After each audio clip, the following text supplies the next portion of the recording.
Serving in love requires being committed to peace. Let's admit it, there's a shocking amount of conflict in each of our lives, and almost every day we're angry, impatient, irritated, resentful, or disappointed in someone. Many of us have a short fuse, a quick intolerance for any failure of others, and a quick irritation at anyone or anything that gets in our way.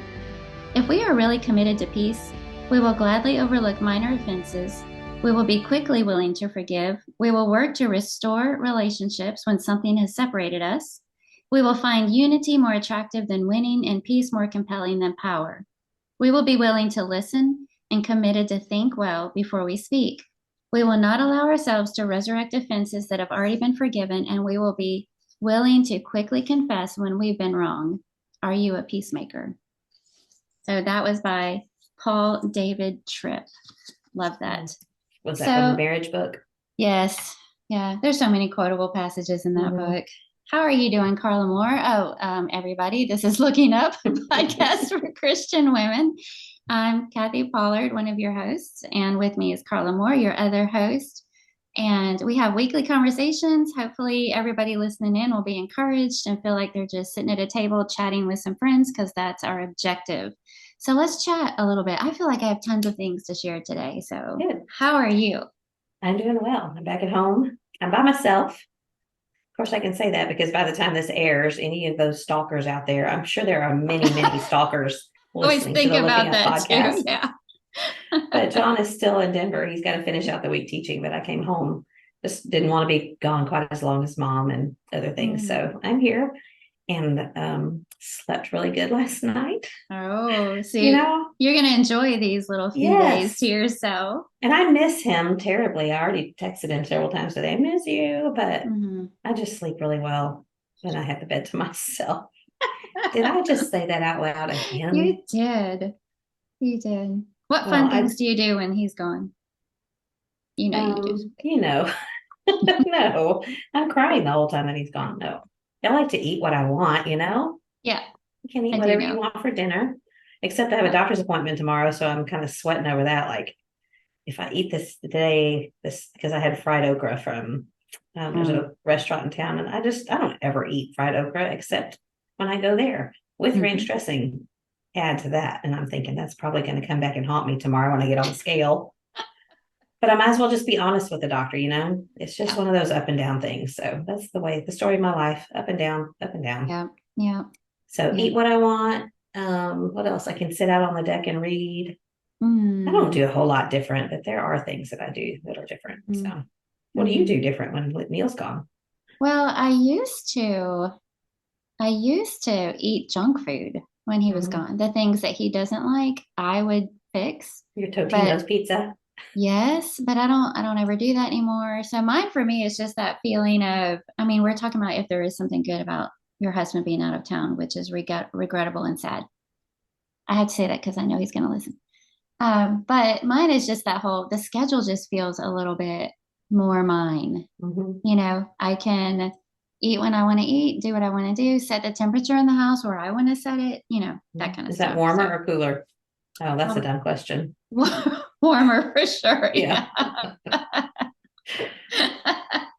But you also have to mill peaches though when Neil's gone. This is true. And all the other things. I have to get my own coffee. Oh. I know, it's so hard. John could never fix mine. I guess I could teach him, but he would probably come back in and go, "You want how much creamer in your coffee?" And it's just not worth it to me. I'll just do it myself. Thank you. Yeah. Yeah. Well, enjoy your free time. Thanks. Do all the fun things. Free time, me time. Do some fun things for me too, okay? Okay. Which would be okay. Well, speaking of doctor's appointments, some very sweet people did reach out to me because I mentioned it on our last podcast. I just went way public with my private business.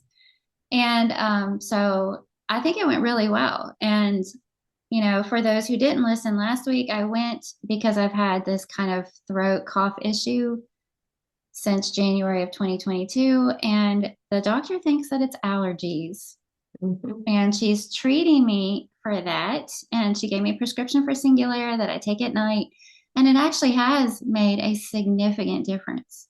Good. So she's probably right. But you're also, if any men just happen to be listening, go ahead and tune out right now. You're also looking at a woman who survived her first mammogram today, like just had it. To tell about it. Just had it today. Mm-hmm. And it's funny because I was so nervous when I walked in. I had to drive to a place I've never been before. So just trying to find it. I walk in, there's all these different, it's not just labs and imaging. There's a bunch of other stuff in this building. I'm walking in going, I don't know where to go. And when I walked up to the first desk that I saw, I was so nervous I couldn't think of the word. And I gave him my name and I said, I'm here for a 10:30 appointment to have a mammograph. She said, you mean mammogram? I was like, mammograph. Yes. So, and then when I got in to see the lady, what do you call a lady who gives mammograms? Technician? A grammar? Mammogrammer. First thing she says to me is, so all the horror stories that you've heard are true. Yeah. What? Yeah, because she said, so I understand that this is your first time. So all the horror stories that you've heard are true. That's terrible. And I was like, oh. How do you even answer that? I wasn't expecting that.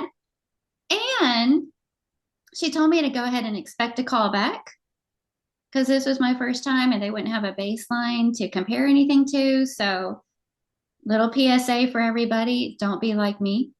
Don't wait until you're 52 to go in for your first mammogram and maybe you can avoid the callback. But this is one time a callback is not good.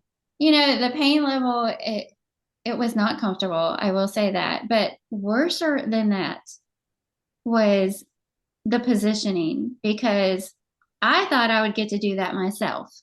No. But lo, it's somebody else doing all the work with both of her hands. Getting very comfortable with you. Huh? I could feel my cheeks just so hot and I was just so embarrassed. They're getting a little bit pink right now. I can just think it, well, I mean, it just happened, And so, they tell you ahead of time, don't wear deodorant, don't wear lotion, don't wear body spray. And I finally said, this is just a bad idea to tell people not to wear deodorant because I am stress sweating like crazy right now. And she said, well, it's because most deodorants have aluminum in them. Mm-hmm. And I said, well, mine doesn't. Mm-hmm. And then she said, oh, well, then you probably would have been fine to wear yours. So PSA number 2, if you use aluminum-free deodorant, you can wear it when you go in for your mammogram. So, thanks. Yeah. Well, I felt terrible because I had my first last year at 55. So people don't be like us, like you said. But my experience was completely different. It was like I walked into this spa and quiet music and comfortable furniture. And my mom was with me, although she sat in the waiting room. But it didn't hurt at all. Not at all. And now I'm thinking, well, maybe they didn't do it well enough. But I don't know.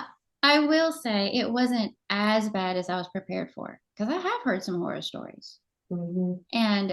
But it was definitely uncomfortable. And she actually said at one point, right before, she went over to start the squeeze, she said, if it gets to the point where you just can't handle it, I do not want this to be a traumatic experience for you. So just say, that's enough. And she said, and I'll back it off. And she said, but I will have to make a note so your doctors know that you couldn't complete the mammogram. And I was like, this is both terrifying and that's awful. Terrifying and challenging because I'm going, you mean some people have to cry mercy? And secondly, nobody's putting in my file that I couldn't handle it. Okay. This is probably some kind of reverse psychology. She's reading me like a book. What an interesting way of saying it, though, to say that's enough. Like, could you say that's enough or that's. So anyway. I mean, I've said that to my boys a few times. That's enough. Back it off. Yeah. Well, I'm sorry. That didn't, I'm just shocked because I'm shocked by how she approached that. To me, I mean, I get on the one hand that you don't want to like build things up to not be anything when it might be something, but to Mhm. really like lay it on thick before something like that just makes it worse to me Yeah, because she it's did. fairly quick. It is. It is. And she did talk nonstop throughout the whole thing. And I knew she was just trying to like Hmm. distract me and all that. And speaking of quick, from the time I parked to the time I went in, registered, paid ahead of time, gave them all my information, did my little interview, changed clothes, went through the whole mammogram procedure, changed clothes, went back out to the car, 14 minutes, Oh, wow. start to finish. Yeah.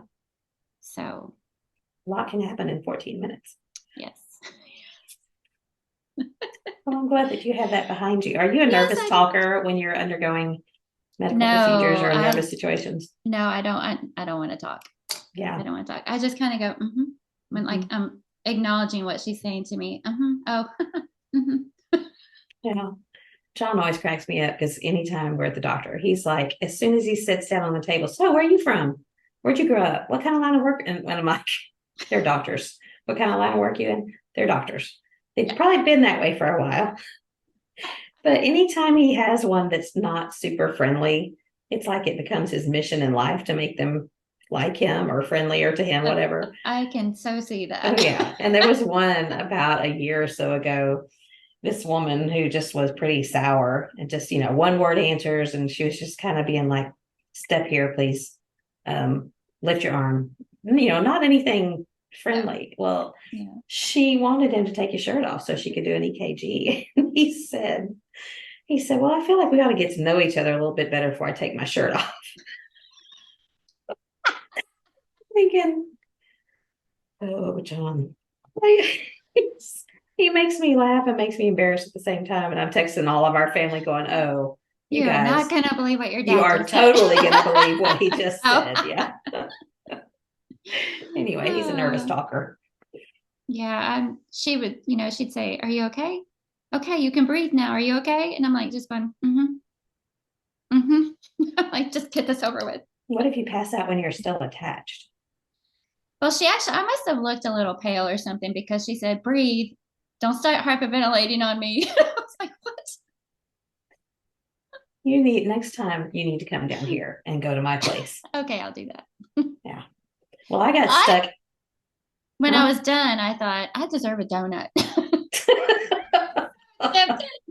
And I just kept thinking, "Oh, how many points will that be?" So Yeah. I didn't even give myself a donut. I just drove home. Okay.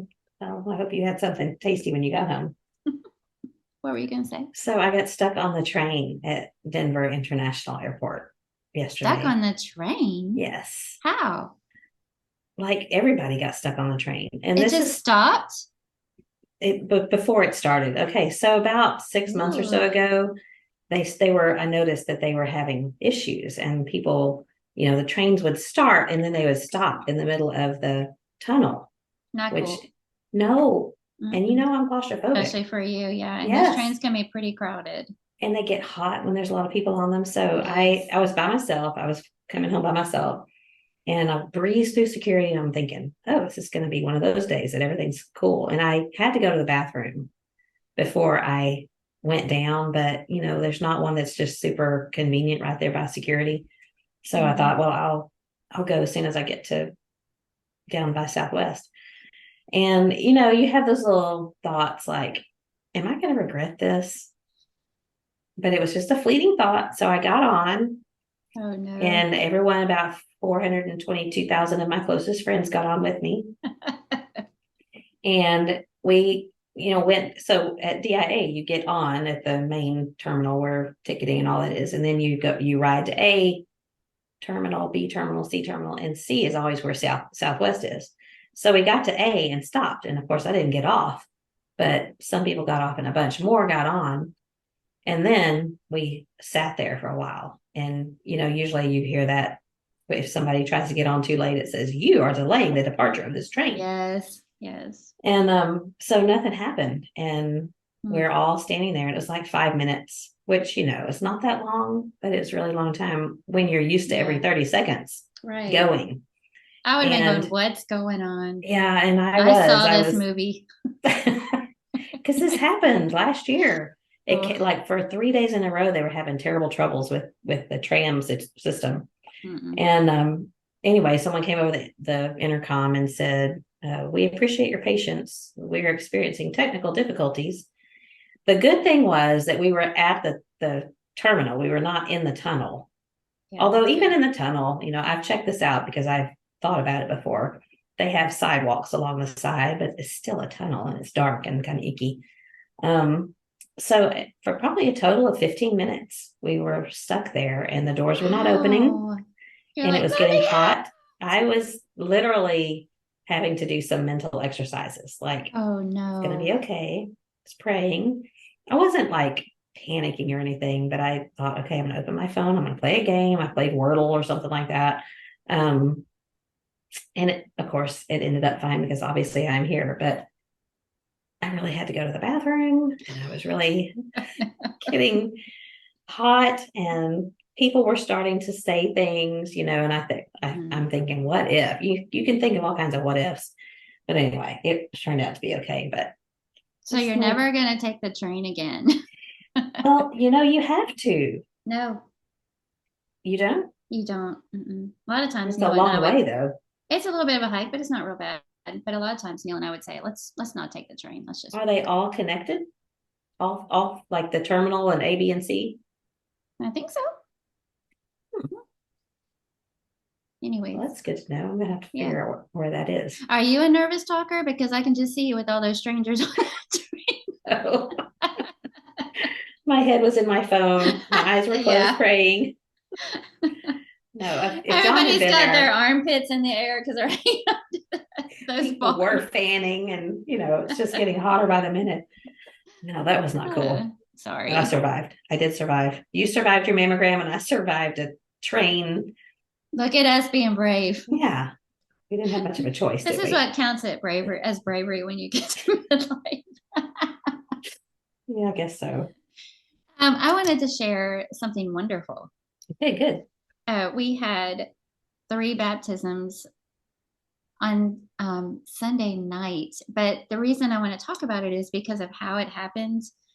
And it was a mother and her 2 teenage sons, and they've all been being studied with, like the mom was somebody and the sons with somebody, and for a few weeks. And so one of them they were studying at like 5:00 right before worship. And they decided that they were ready to be baptized, but didn't want to wait until like after worship or the end of worship to come forward during the invitation song or anything like that. And so here it is, literally time to start. And we just instead prepared for a baptism. And it was so great because I was in the little baptistry room helping out, and I could hear all the singing, just them going from one song into another as everybody's getting prepped for it. And then we had the baptisms, and you know how we do the welcome circle. We did that. I wondered, are we going to do that? Or are we just going to not do it and start worship? We went ahead and did the big welcome circle, which is, if anybody listening isn't familiar with that, it's just a traditional thing where everybody holds hands. And so we're crammed all the way around the auditorium, everybody holding hands. And the brand new Christians come out, and somebody will say something like, this circle represents your brothers and sisters all over the world. You are in Christ's family now. And and we usually sing a song together, and it's just always so beautiful to look around at everybody's faces. Everybody's thinking back to their own baptism and all. So anyway, by the time, and then when we were done with that, I was like, well, I guess we'll have to go ahead and sit down and start worship, and everybody will have to come hug on them afterwards. But no, they said, we're just going to go ahead and take the time to come greet our brothers and sisters, our new brothers and sisters in Christ. And so we did. Everybody's lining up and hugging them and loving. So by the time we finally started worship, I don't know, it was like 10 till 7. Yeah. It was great. It was great. And it was such a special night. And you could just feel afterwards, everybody's just kind of almost buzzing with the whole beauty of it all. And I just love those little reminders of what it's all about. Yeah. It was. I saw Neil's article, and you had told me a little bit about it last week. So that's fabulous. Well, the title of the article is service was late and no one even cared or something like Yeah. that. Yeah. Hmm. It was great. So I just wanted to share that on That's here. great. Love it. Yeah. Yeah. Well, keeping an eye on the time here. I guess we should move on and I'll save all this other stuff. Oh, I do want to mention this really quick just because somebody did something really nice for us. Okay. Okay. Sunday night, Russell Simpson gave us tons of freshly picked green beans from his garden. And then from Terrell and Shanna Elkin, we got 9 dozen ears of corn. Mm. And it's a variety called Sweet Honey, which I'd never had before. And they don't use pesticide. So they didn't put any kind of Very chemical. organic.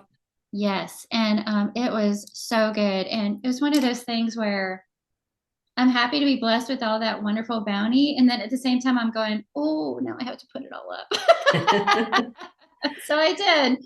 I spent, excuse me, the past 2 days working on all of that. But it was, it feels good to have it all done. And it's definitely really good, really, really good produce. But What'd you do with the green beans though? Well, Freeze usually them? I can them, but it was too hot to have the pressure cooker out, so I froze them. I snapped them, blanched them, dried them, flash freeze them, and then put them in Ziploc bags. Yeah. So that's what I did with that. And then with the corn, I scraped them off the cob. So Well, that's I going to just be had very like, appropriate with my something good for you today. I'll just make you oh, wait. good. Oh, good. Well, I look forward to that. Do you want to share anything else before we get started? Only that there was a new class at Bear Valley that started, and Oh, yeah, I saw I think there that. was about 30. I can't remember the exact number, but we were there. I was there from Wednesday until yesterday, Monday, Tuesday. I got home Tuesday. So there's families, there's young people, there's older people, and it was very encouraging. First few days that I got to spend there, and John, of course, is still there, but Wayne Jones, he's the new president of Bear Valley, and Denny, of course, was there. Oh, he was many more years than I can remember, but 20 years as the president. So Wayne is taking over, and Denny's still staying there, but everything was very encouraging. I always love being there, but Wayne's opening chapel lesson was fabulous. Just love seeing all those people that were there, just wanting to do things for God. So it's an exciting time of year at Bear Valley. I saw the picture of the new student body. It looked like a really great group. Yeah, it is. Yeah. But that's it. Cool. That's all I want to share. Okay. Well, the title of today's episode is Looking Up Because You're Flat on Your Back. And so we're just going to talk for a few minutes very casually about those times when maybe something comes along and knocks your feet out from under you, something unexpected. And it could be, we could very easily come up with a list of things. It could be a new health diagnosis. And isn't it interesting how usually when you're dealing with something like that, you have the added stress and pressure of the financial stuff that goes along with that. Mm-hmm. So it could be health, it could be finances, it could be relational things, problems in your marriage or your family, or just someone that is close to you has turned their back on God. Just any number of things, because we live in this world and not the next, and we live in a fallen world. And I ran across a statement that said, "Blessed is the crisis that made you grow, the fall that made you look to heaven, and the problem that made you look for God." And that's what really made me want to have this conversation, because we're going to experience them, and if it's not us, it'll be people that we love. That's hard too. We're both in that stage of life when we have grown children, and we're seeing them experience things in life as adults that they're trying to navigate on their own, that we can't just jump in and fix for them anymore. And so maybe it's not us personally, but somebody that we love or somebody that's close to us that's struggling. And so I thought that we could talk about it just for a few minutes and look at maybe some of the blessings that can come from that without glossing over the reality of the problems. Because I think it's important to acknowledge that and all the hurt, pain, feelings, or whatever that come along with that. But I think we're all pretty aware already that it exists and why and how it feels to go through it. So I thought it might be good just to talk about maybe what we don't think about as often, and maybe how to respond when they come along, especially with the name of this podcast being Looking Up, sometimes we do need a little nudge to be reminded to look up. And most often it doesn't come in times of prosperity and everything going great. We may acknowledge our blessings during those times, but often when we're really just pushed so close to God, calling out to God, it's because we don't have the answers. So what are your thoughts as we get started? It was funny. The first thing I thought of when you sent me this topic was when John was in the hospital, there was a sign literally over the bed, like on the ceiling. And it said, call, don't fall. And, it's for people who are unsteady on their feet to call the nurse to help you before you get up and go to the bathroom or whatever it is that you want to do. So he thought that was so interesting. Call, don't fall. And, all of the spiritual applications of that. That's good. And so that was what I thought of, that before you fall, which trials or illness or, all of those things you were just talking about, the things that are going to make us stumble, that those can make us fall. And it's like we have a choice. We can go one way or another. We're at that proverbial fork in the road, and you can either go the direction toward God, you can call on God, you can draw near to God and he'll draw near to you, or you can fall. And that's really the only two choices that we have.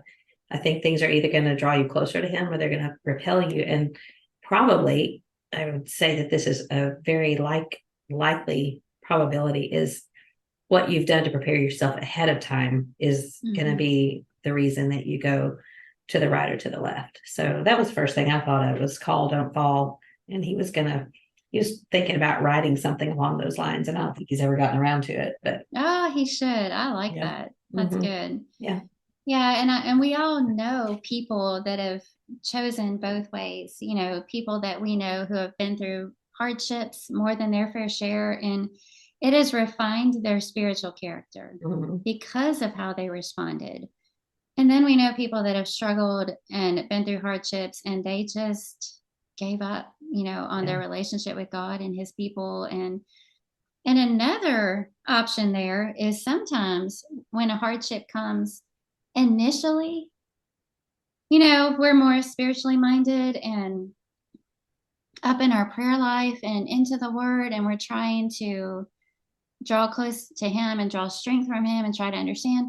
But have you noticed how sometimes if there's a trial that just drags on and it isn't short term and it isn't resolved, and after a while, maybe it's a few months, maybe it's even longer than that, sometimes you can see a gradual spiritual decline in somebody just because they've gotten discouraged and they feel like, where is God? Is he not listening? Is he not hearing my prayers? Does he not care? And, I've experienced that myself, where something hard happened and at first you're just all over all the spiritual things that you're supposed to be doing in response to that. But when it drags on, I think it can really expose some things in our hearts that if we don't deal with properly, they can turn into sin problems in our own life. Things like bitterness, anger, resentment, inability to forgive. Fear, doubt, just all these things can come from it. So I thought we might start out by just considering a few very familiar characters from the Bible that we know did experience hardships. And we could spend the whole time just talking about names because I was like, let me just pick 3. But I love that the word gives us that so that we can learn from them. And we've talked about things like this before, trials and people who experienced it. So remember, today we're kind of focusing on maybe a way to respond that will bring blessings or help us to see the blessings easier. So the first person I thought of was David. And I chose 3 individuals that kind of endured trials in 3 different ways. That's how I kind of broke it down. But David, in the fact that he experienced unfair treatment. So you can think about, specifically some of the things that he dealt with King Saul trying to get rid of him, his own family members trying to usurp, or is it usurp his? Usurp. Take over the throne. Yeah, there you go. But you can read all about that and everything that he experienced. And at one point, he even said in Psalm 142, verse 4, no one cares for my soul. So he was really feeling it from all this unfair treatment. And then Job, of course, we have to mention him. He experienced loss. And at one point, he said, my face is flushed from weeping, and on my eyelids is the shadow of death. And he lost everything. And then Paul. Mm-hmm. And I chose him because he dealt with physical hardships. Mm-hmm. And he lists them out in 2 Corinthians 11, verses 24 and following. And he mentions being beaten, stoned, shipwrecked, weary, cold, naked, hungry, in peril, all of these things that he listed out. So we have these very specific examples and more. And I think it's beneficial to look at and kind of categorize, here's how they suffered. There have been times in my life when I have suffered in those ways, or maybe they're still ahead, or people in my life that are suffering in those ways. So how did they handle them? And when you look at them as a whole and how they responded, they all did the exact same thing. They all responded in the exact same way. And that is that they praised God in their trials. And we could mention the fact that they kept talking to God, they kept communicating God, but they didn't wait until the trials were over. They praised God in the midst of their trials. And so just really quickly, David and all of that unfair treatment with what he said in Psalm 142, he also said, and you know how you get those little headings above the Psalms? This one lets us know that it was in the midst of his desperation. This is right in the middle of people taking unfair advantage of him. Psalm 34, verse 1, I will bless the Lord at all times. His praise shall be continually in my mouth. And there's a lot of similar phrasing in that entire psalm, but he's right smack dab in the midst of trial. Mm-hmm. But he says, his praise will be continually in my mouth. Yeah. And sometimes I just read over those kinds of things. But if you stop and say, practically speaking, what does that look like? When you are hurt, frustrated,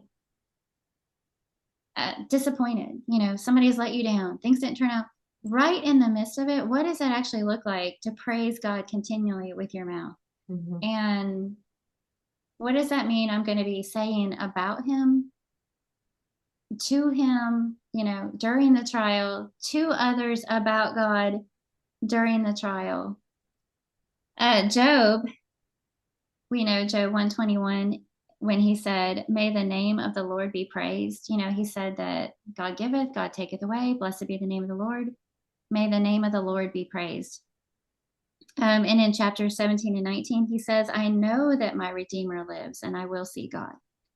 So praise in the midst of all that. He still didn't have his answers. He was still experiencing his loss.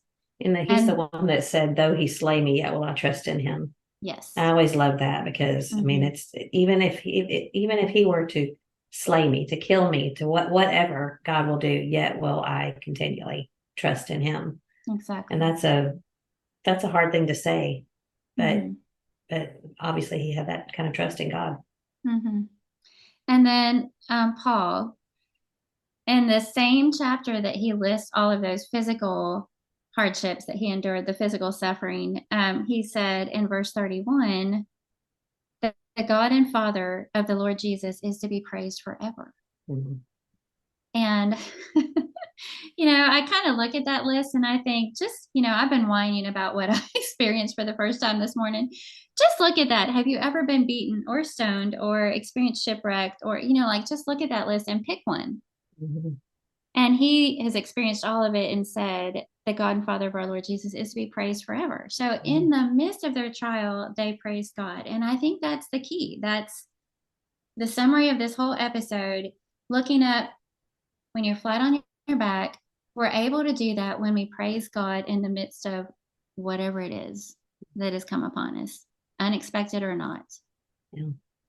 As usual, we come up with different ideas and different people, because I thought of course, I did think of Job. You mentioned Job, but one of them that I thought about was Gideon. And I've always been impressed at the very beginning of the story of Gideon. And you don't typically think of him as being someone who suffered, but yet he had a lot of challenges, and God asked him to do some things that he didn't think he was capable of doing. But at the very, very beginning, he's down inside of a dugout. He's trying to hide food from the enemy because they're always coming in and taking away, stealing their resources. And so he's down in this pit trying to hide things from the enemy. And God shows up, the angel of the Lord. But God basically says, he calls him a mighty warrior, a mighty. Mm-hmm. I can't remember. I should have looked it up, but he says he basically calls him a mighty man even before he's done anything that was, oh, mighty man of valor. That's what he calls him. I think that's what ESV says. And here's this guy hiding, and God's calling him a mighty man of valor. So I just love that, because I think God knows what you are able to do, what you're capable of before you've had any kind of trial. Mm-hmm. And so he knows that of all of us as well. Of course, Gideon had to do something and had to follow through on that. But just being given that vote of confidence, and that, can you imagine God saying that to you? I mean, I could tell you it's not going to hurt very bad. You're going to be okay.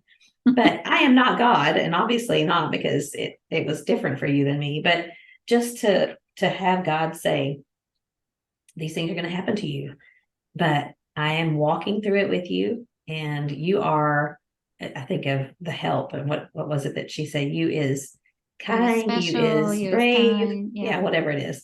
So that's what God's doing for Gideon here. You are brave. You are capable. You're going to take care of my people for me. But we have that. We have that in the Word. We have how many chapters in all of the books in the Bible that give us that confidence that God is walking alongside of us throughout these trials, and it's not for nothing. So I loved thinking about Gideon and how God provided him with confidence before he entered into his time of when he was going to need courage and when he was going to need to be a brave man. And then I thought about Joseph too, because think about all that he went through, and his was years. You talk about something that drug on and on. Yeah. His time in captivity, if you will, when he was stolen or kidnapped from, or bought from his family, taken to a whole different country, different culture, and later on put into prison unjustly. But yet what you keep seeing over and over in that story, and I'm excited because we're about to get started on that in our scripture writing, is the story of Joseph. And how many times does it say that the Lord was with him? Just in the middle of the sentence, it'll say, that Joseph was in prison and the Lord was with him. Mm-hmm. And I think, okay, well, we've got that too. We've got that same promise that God says, I'll be with you. I'm not going to forsake you. And I like to think of it as it has helped me over the years to just imagine him in the room with me, sitting next to me, sitting across the table from me, holding my hand. Just that mental image of knowing that I'm not facing this by myself, that he sees everything that's going on and he's walking through it with me. So good, just lots and lots of stories in the Bible about people who've gone through so many trials and so many hard things that put them flat on their back, if you will. And yet they looked up at God because they trusted him.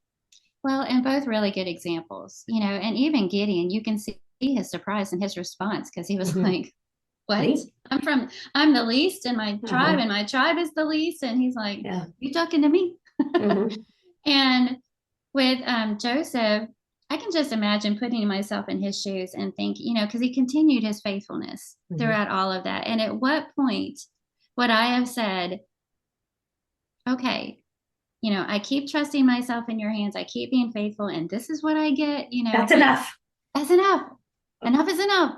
But we know his response, what you meant for evil, God intended for good. And he kept that perspective throughout the whole thing. We sing that song, when you pass through the waters, I will be with you.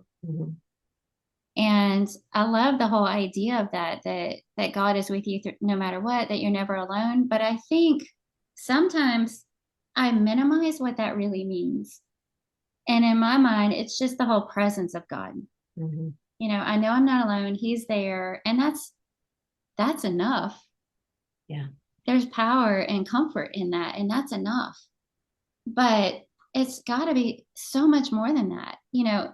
I think he's saying also, you're not going through this alone on your own strength, but I'm with you, which means you have my strength.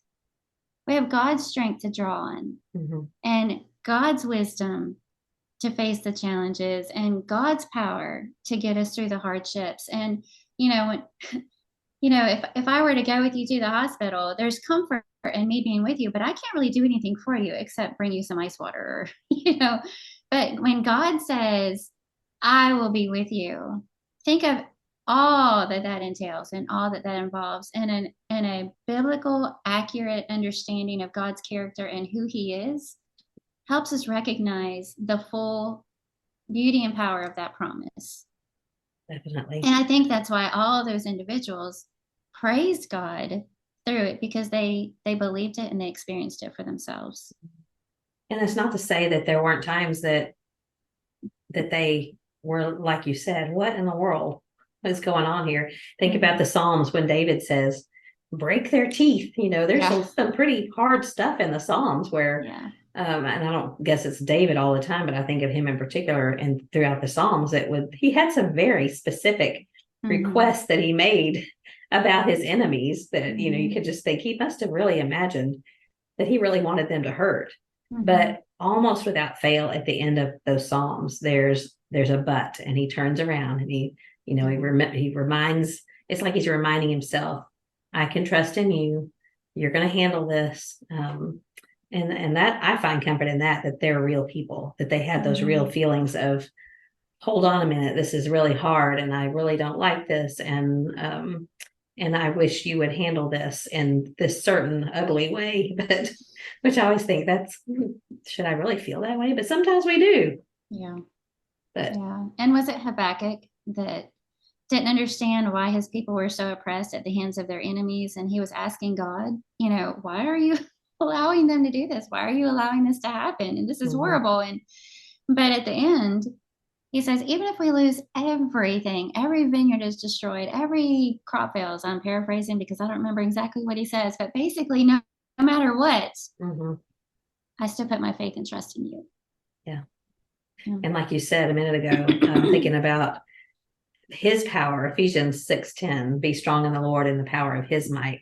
And I think so many times we think it's all up to us. And maybe you are flat on your back in the hospital bed and you're having to do some kind of physical therapy, or you're recovering from surgery, or you've had some kind of broken bone and you're having to get up and make it hurt in order to get better. But trials, the kind of spiritual trials, or an emotional, or one of those things that hurts your soul more than your body, we rely on God's power and not our own. And I think just that reminder, knowing that it's not up to me, that I can lean on him, that's what he wants me to do, cast all my care on him. That's empowering to know that I'm not facing this alone. It is.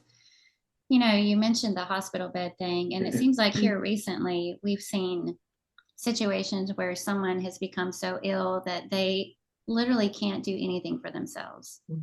And they're reliant on, if they're at home, a loved one to take care of the most basic needs. And in my mind, I try to put myself in both situations. The caregiver isn't thinking anything bad about the patient.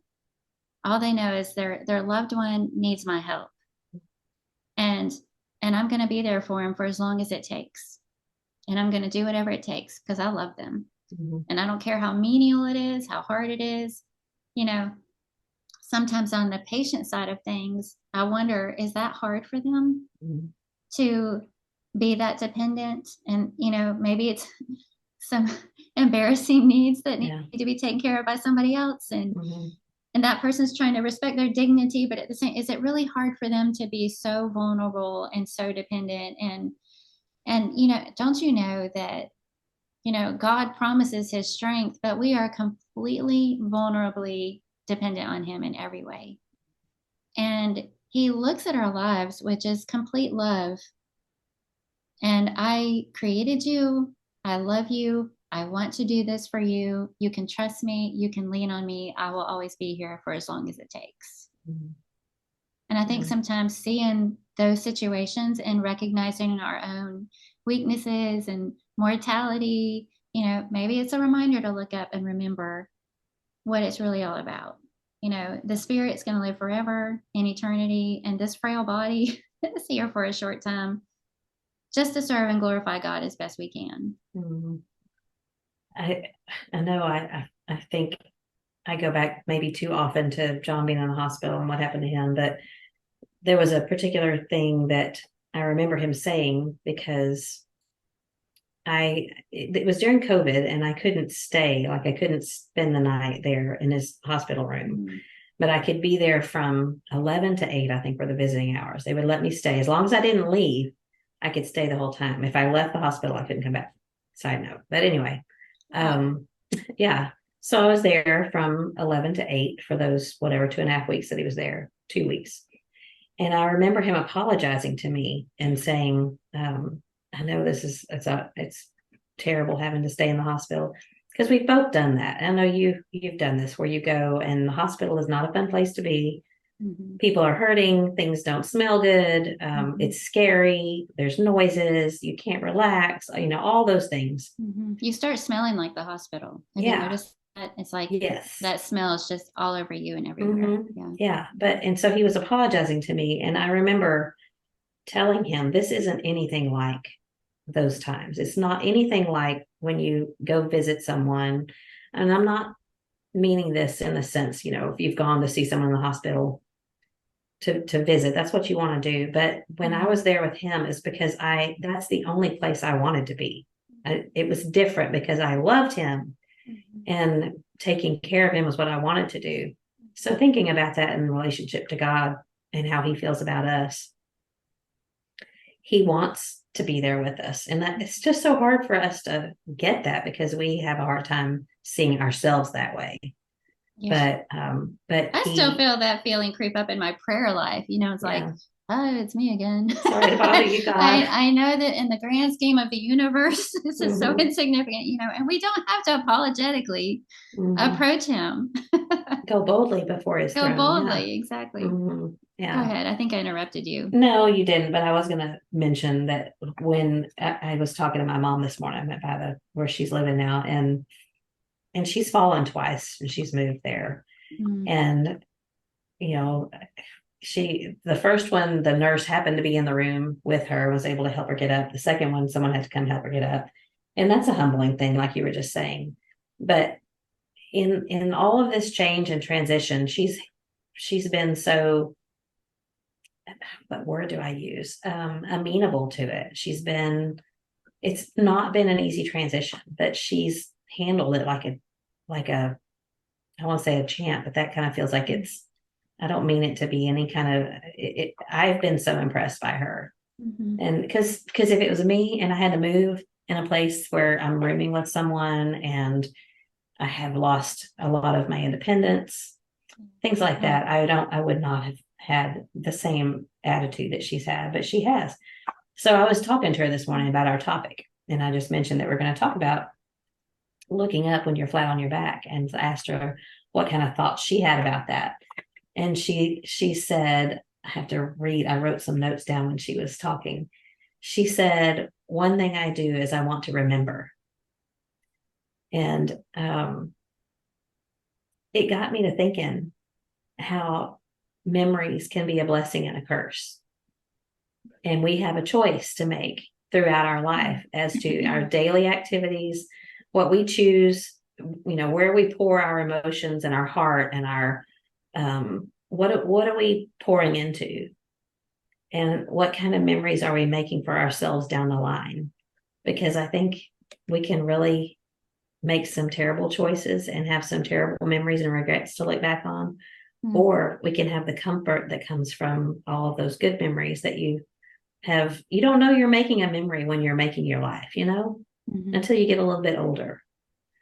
And so I think that may be a little bit of a side note, but she says, I want to remember. And that's what she does when she's feeling kind of low, is she remembers not necessarily the good times of life, although I'm sure she does somewhat.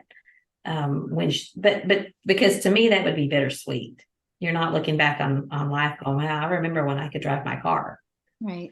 But I found this, I was just flipping through her Bible and I found this picture. If you're watching, you can see. It's just a picture of her open Bible.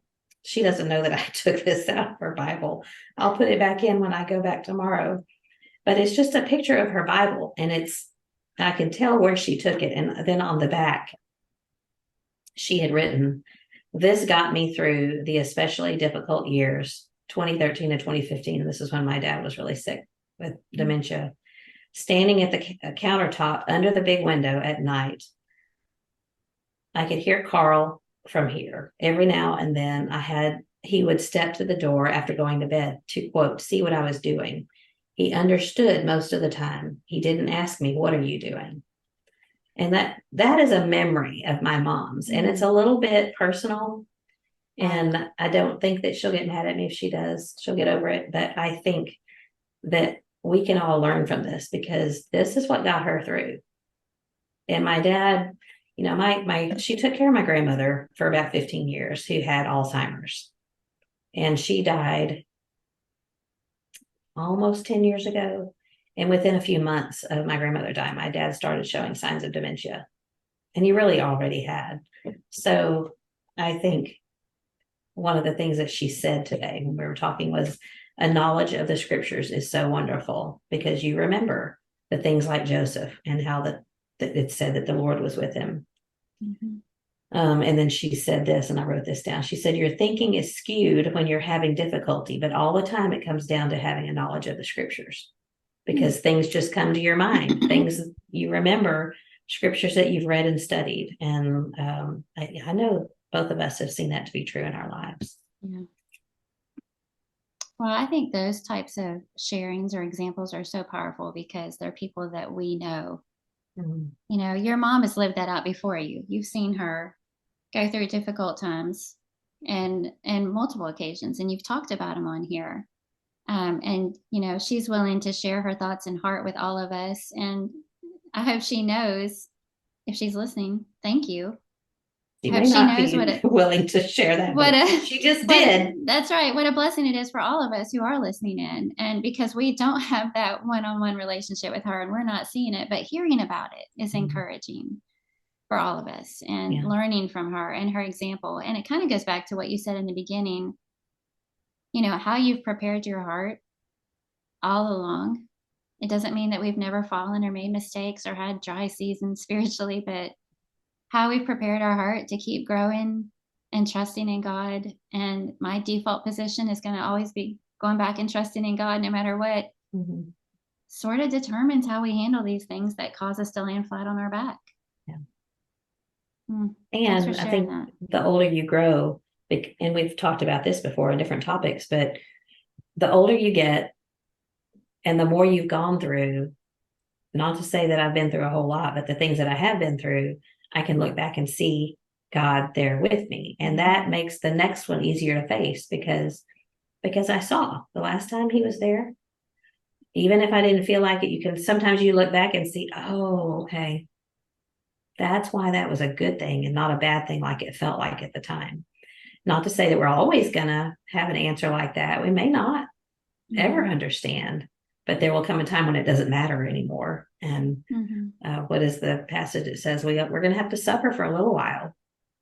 And that's what we're doing here. We're suffering for a little while, but it's choices that we make, and decisions along the way to trust God, and to know that in the end, not even in the end, because I think all along the way we see the rewards of trusting in God, but the biggest one is going to be at the end of life. I just was made aware of a dear, sweet sister in Christ who shared something that I had no idea ever that she had experienced. And it was one of those situations where you would just never guess it, because her demeanor is always one of joy. Can you hear these dings coming through? No. Okay, good. I've got do not disturb, but I keep getting these notifications. And sorry. Anyway, her demeanor is always one of like joy in serving others and lifting others up. And that's just who she is at her core. And when I heard what she had experienced, I worked so hard to keep my jaw from dropping to the floor, because it was like, if you could pick the horrific things to go through in life, like things that you would hear about on TV, you know, she experienced it. And I was just like, wait, what did you just say? Yeah. But, and she's not in heaven yet. She's not in eternity yet. So, but she lives joyfully. Mm-hmm. And sees blessings, and she's always praising God, and she's always talking about how good God is. And she didn't wait for all of that to come in eternity, because she's faithful, and at the end it'll all be worth it. And I know the Bible promises that, and we say that, but somehow she has still managed to live joyfully and find joy now. And to me, it just kind of confirms these things that we've been talking about, that the examples that we've seen in God's word of people who experienced hardships in various ways, but they praised God in their trials. And that's exactly what she's always done. I just didn't know mm-hmm. the extent of her trials, yeah. and she still praises God. And so what I was because thinking, her identity was not wrapped up in those trials. Most yes. likely it was part of who made her what she is, but she turned it from something bad into something good. Mm-hmm. And we've read things about people who have endured things like I don't know what you're talking about, but I can imagine people who have lived through the Holocaust or have lived through whatever's going on in their countries, and yet they've overcome that and they've become a joyful person, like you said. Whereas on the other hand, when we wallow in things, whatever kind of issue we have going on in our life, and we allow that to become our identity, we all we focus on is our anxiety or our struggle, our depression, our defeat, our all of those things. It's so easy for that to become who we are. And because we get I really don't want, this is always one of those things you're kind of scared to bring up, but sometimes we get attention because of the struggles that we're having, and we like attention. And it's kind of hard to admit that we like that attention, or maybe we don't even recognize that that's what we're doing, but yet we can want to continue receiving what we feel like is positive attention over our negative things that are going on in life. And so we allow that to just keep going. And it's kind of like we've talked about before, when you ask someone how they are, oh, it's been a terrible week.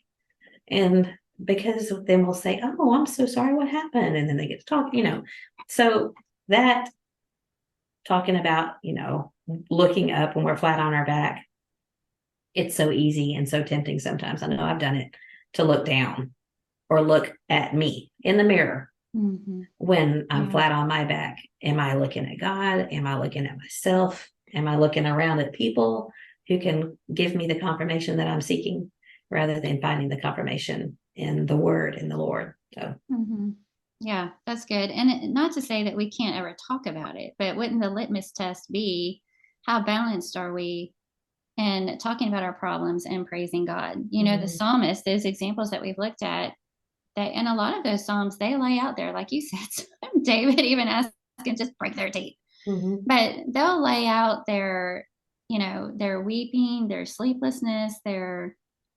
heartbroken scenario. They lay it out there, but like you said, they always follow that up with trusting in God, God's goodness, God's going to be faithful. And I think we could do ourselves some spiritual good by paying attention to what we say, how often we say it, and are we having that same balance? Of course, I'm going to share my burdens with others, because we're supposed to carry each other's burdens. But am I also glorifying God, praising God, speaking of my trust and faith in God, while I'm going through that? And I think when you do that, it kind of like heart checks yourself. Yeah. Oh, maybe I should focus more on this. And the people around you, not just yourself, but the people that are hearing you. Yeah. So there's an old quote from Charles Spurgeon that I've loved for years, but you've probably heard it. I've learned to kiss the wave that throws me against the rock of ages. I heard And that. so there's looking back, it's one of those perspective things. When you look back in the rearview mirror, you can see things that you've gone through. And a lot of times in those times of life, you did end up growing closer to God. Because of how you handled it. And so you learn to appreciate that. And then going forward, when a situation comes, you can have that trust of, I don't know why this is going on, but I know that God's going to do good through it somehow. So I've loved that quote for a long time. But one thing that I wanted to hit really quickly is, we're talking about these examples of people in the Bible who praised God through their trials. And I was wondering if maybe we could do a better job not just focusing on ourselves with that challenge, but helping the people around us do that. When we do see people suffering or struggling in big things and little things, little irritations, are there ways that we can help them praise God through that? And don't get what I'm about to say wrong, so hear me out. But, we always say, I'll pray for you. And of course, that's wonderful. And we should pray. But in some ways, it puts the focus on yourself. Here's what I'm going to do for you. I'm going to pray for you. And I wonder if it'd be good if we turn that around a little bit. God knows exactly what you're going through. God knows what you need. I'm thankful that God will be with you. Just remind them of all the ways that they can praise God through this situation. Or if you say, I'm going to pray for you because God, fill in the blank to whatever their scenario is. And, using wisdom, of course, that you don't ever want to be trite to oversimplify, like somebody's grief is so raw and you're like, well, at least God, using wisdom. But I'm just saying, maybe there are ways that we can remind each other of all the reasons we have to praise God or to think of God and look up in the midst of whatever it is we're experiencing. A couple of days ago in scripture writing, the text was Genesis 31, verses 11 through 14. And in verse 12, the angel of God said to Jacob, I have seen all that Laban does to you. And this is in the context of Laban trying to take advantage of Jacob. He worked those 14 years for Leah and Rachel, and then he tried to, arrange things to where he got more than Jacob got. But I took off on a rabbit trail and looked at all the different, I just looked up when God said, I have seen, in quotes, I have seen, and God was the speaker. And there was about 15. Of course, there's some that it might have, God said things I saw or whatever, but this is I have seen. And it was fascinating to me to Noah in Genesis 7:1. He saw Noah's righteousness. In Genesis 31:12, he saw how Laban treated Jacob. Exodus 3:9, he saw how the Egyptians had oppressed the Israelites. Exodus 32:9, he saw that the Israelites were stubborn and obstinate. 2 Kings 9:26, to Jehu, God saw the blood of Naboth. 2 Kings 20, verse 5, God saw Hezekiah's tears. And remember, he gave him more life and he healed him of his sickness. Isaiah 57:18, God said to the penitent, I have seen his ways, but I will heal him. Jeremiah 7:11, God said to Judah, I've seen that my house has become a den of robbers and I will cast you out. So that's not a very comforting thing, but the point of that is that God sees, all the ways that God says, I have seen. He sees when we're suffering, and he sees when someone's mistreated us. He sees if someone is causing pain to us. He puts our tears in his bottle. He sees and he knows. And that brings me a lot of comfort, just knowing that he sees. And he knows and he understands. And sometimes when we pray, we can just say, God, I know you see. I know you see. And that lifts a burden off my shoulders to know that he sees. It can also bring a little bit of burden to you if you're not behaving yourself. Right. But in the context of what we're talking about today, he sees. Well, and with that comes the challenge to see God. Mm. He sees everything that we've gone through, and maybe the things that we know about and nobody else knows about. And so it should challenge us to see God in whatever we're going through. Don't be blinded or distracted or self-absorbed, but to keep looking up and seeing God, because he sees everything about us. Excellent point. Well, do you have anything else you want to add? I wanted to close out with one little thing here. Okay. So this is my prayer for you and me and all of us, all of our friends listening in, to respond like someone who is flat on their back. So praying these words for ourselves in any situation. My feet have closely followed his steps. I have kept to his way without turning aside. I have not departed from the commands of his lips. I have treasured the words of his mouth more than my daily bread. That's Job 23, verses 11 and 12. Beautiful. All right. Do you have something good for us? I do. Is yours a cool one? Because maybe I should go first. No. I mean, it's cool, but it's not let me go first. Spectacularly cool. Let me go first because mine's a grocery item. Okay. Okay, so this is from Trader Joe's. Have you seen these? Yes, I have some in my freezer. Oh man, this is life-changing. Game changer. Yes. So it's called well, it's crushed garlic in little frozen cubes. The brand is DOROT. Dorrit Gardens. I don't know. But they have garlic and ginger. And we do not have a Trader Joe's locally, so anytime we go to Nashville, we hit Trader Joe's. Mm-hmm. But I'd been hearing about these, and I was like, I mean, how hard it is to chop your own garlic. Man, oh man. It's hard. I am never chopping my own garlic again. Uh-huh. And these, for those of you watching, fun. They're each little individual cube is the equivalent of 1 clove of garlic, and you pop this lid up and just literally pop that thing out. You can use, and it thaws out so quickly, so you can use it in whatever, sauces, salsas, stir fries, you name it. We use a ton of garlic. And now soup, I am never going back.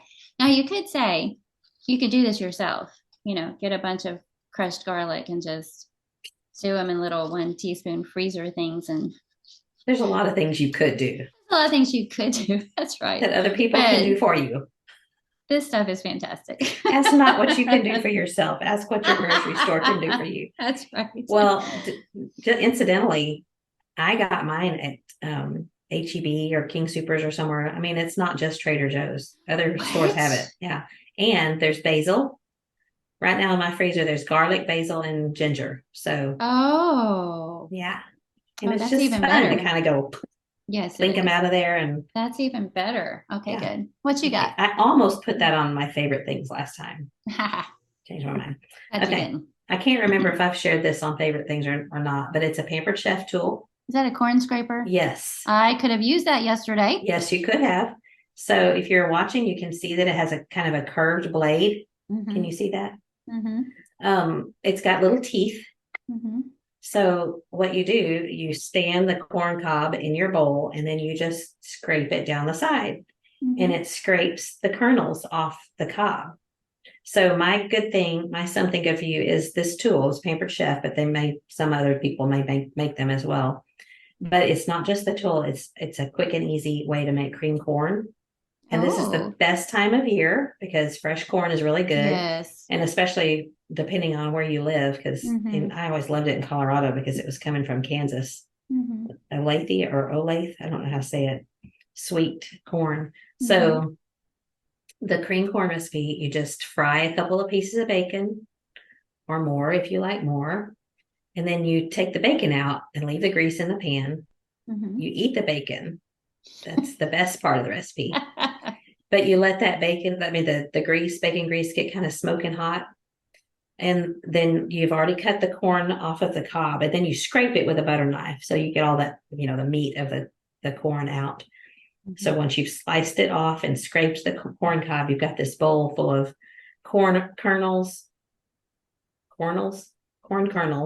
and juice from the corn. And when you got that bacon grease nice and hot, then you dump the corn into the bacon grease and let it sizzle and cook for a little while, like maybe 3 or 4 minutes. And then you add like a teaspoon of sugar, more if you want to. and then about a half a cup of milk, and the higher fat makes it better. Mm-hmm. And stir it around for 5 minutes or so, and then add a pat or two or more of butter, and you've got you some homemade cream corn. And I love that this time of year. Cream corn. Yeah, that's the best. It just tastes of summer. That is not Weight Watchers friendly. Well, depending on, I mean, you could use less bacon grease and less butter and lower fat milk, and it would not be, because corn is 0 points, right? Mm-hmm. Yeah, Neil and I are eating it almost every day right now. Yeah. All this good fresh corn. So you could adapt it to where it's not so bad real easily. Yeah, that sounds amazing. Yeah, and there's some fun corn salads too, like with cilantro and lime and stuff like that. I love fresh corn. Yeah, I just ran across a recipe for a street corn pasta salad. Ooh. And I've never really been into pasta salad, but this one sounds amazing. Yeah, sounds good. Yeah. But I'll share that in the group next week. But this little tool is nifty. Sounds great. And thanks for a good conversation and for your insight. Thanks to your mom for her insight. And until next time, keep looking up. love you, friend. Love you too. Talk to you later. Okay, bye. Bye.